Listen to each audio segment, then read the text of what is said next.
అమ్మగారు, చిన్నమ్మగారు, బాబుని మీతో తీసుకెళ్తున్నారా? లేదు బిబుడు, కనిపించట్లేదమ్మా. పని పిల్ల కంగారు పడుతోంది.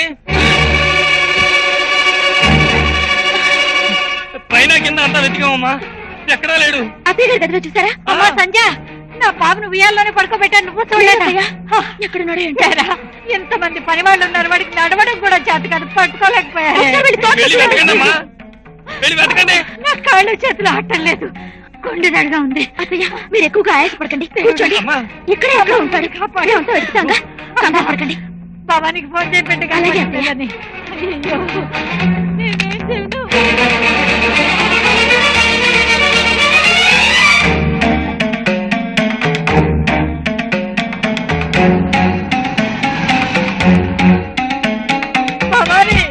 కనిపించలేదురా. ఇందాక దాకా ఇక్కడే ఉన్నాడు, ఇంతలో ఏమయ్యాడో కనిపించడం లేదు. ఎంతసేపు అయిందమ్మా? దగ్గర 2 గంటలు. విష్ణు ఎక్కడా? అవును, విష్ణు విష్ణు విమానం మన మీద నుంచి అలా వెళ్ళిపోతుంది.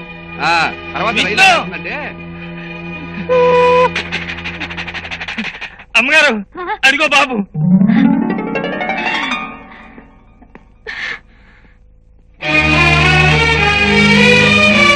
అందరూ నీకోసం ఎలా వెయిట్ చేస్తారో చూసావా? అది నీకు బాబు కనపడలేదని ఎంత కంగారు పడ్డావో తెలుసా? తీసుకెళ్ళినప్పుడు చెప్పు తీసుకెళ్ళాలని జ్ఞానం కూడా లేదా నీకు?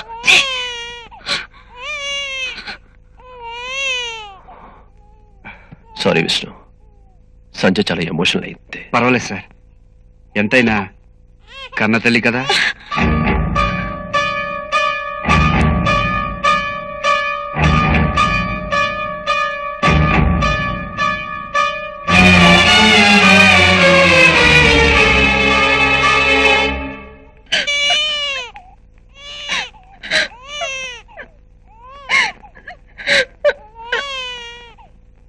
ఊరుకోమ్మా, ఇంకెందుకు బాధపడతావు? బాబు దొరికాడుగా, వాడికి ఆకలేస్తుంది అనుకుంటా. పాలు పట్టమ్మా. మా నాయనే ఏడవకు.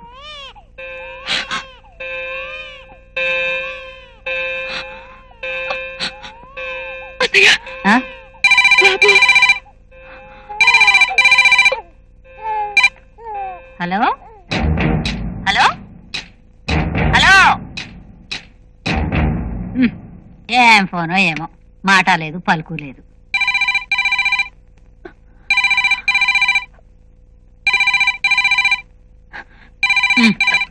నేను మాట్లాడతాను అత్తయ్య. మాట్లాడు.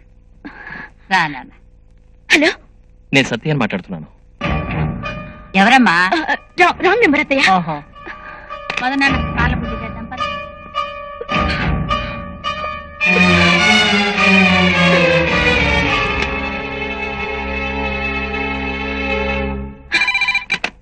హలో సత్య. రాంగ్ నంబర్ అని చెప్పే లెవెల్ కి రాంగ్ పర్సన్ అయిపోయానా?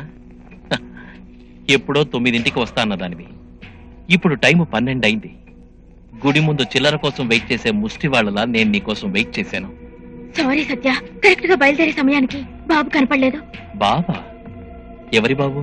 అదే మన భవానీ ప్రసాద్ గారి. నీ భవానీ ప్రసాద్? ఏంటి నువ్వే నవమాసాలు మోసే కన్నట్లు ఫీల్ అవుతున్నావు? కన్న ప్రేమ కన్నా పెంచిన ప్రేమే గొప్పదంటారులే. నా ఏడుపు ఎప్పుడుండేదే గాని, నీ బాబు క్షేమమేనా? సత్య, నువ్వేం మాట్లాడుతున్నావు తెలుసా? ఎందుకు ఇలా మారిపోయావు? మారిపోయింది నేను కాదు సంధ్య, నువ్వు. నీకు నాకు మధ్య తెరపడింది.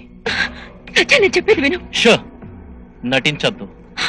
నేను నటిస్తున్నానా? యస్, నువ్వు నటిస్తున్నావు. నటించి నటించి నన్ను మోసం చేస్తున్నావు. సత్య, చాలా తెలివిగా నీ దారి నువ్వు చూసుకున్నావు, నా దారి నేను చూసుకోవాలిగా. అయితే నన్ను ఇప్పుడు ఏం చేయమంటావు? ఫార్మసీ పెట్టుకోవాలి, 10 లక్షలు కావాలి. ఆ డబ్బు ఎలా ఇవ్వాలో నువ్వు ఆలోచించుకో, అది ఎలా తీసుకోవాలో నేను నీకు ఫోన్ చేసి చెప్తాను. హలో సత్య.